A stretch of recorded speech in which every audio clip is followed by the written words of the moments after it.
Welcome back. Let's talk to Craig Erlam. He's a senior market analyst for Oanda. Morning to you, Craig. Morning. Let's talk cable, the great British pound against the US dollar.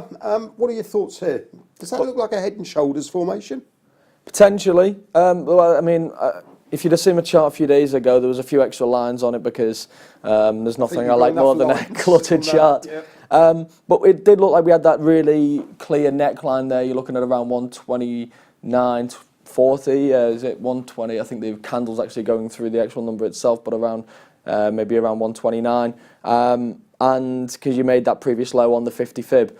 And then you had that, obviously, the shoulder just around 131, and then you had the head around just above 132. And it looked like we were shaping up for a nice little head and shoulders pattern. So anyone watching this, okay, head and shoulders formation is a bearish signal at a high price area, and it suggests a move the other way of some magnitude. So that looks toppy, right? Exactly.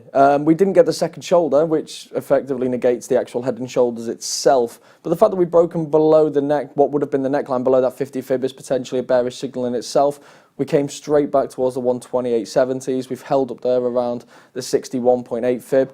I think we could be looking at 128 at least in the near term, and I think that's the next big test because this chart can't go back far enough. But 128 is a big support and resistance level and has been for some time. So I think that's the next big test, a breakthrough there, and I think we're looking back towards 126. And then you've got the couple of moving averages, the 200 and 233 there, offering potential support as well.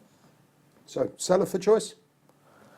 I can't obviously say whether I'm a buyer or a seller, but I would say that this at least looks bearish from a technical perspective into 128, and a break of 128, and I think 126 is is the next notable and clear support. Understood, Craig. Thank you very much indeed.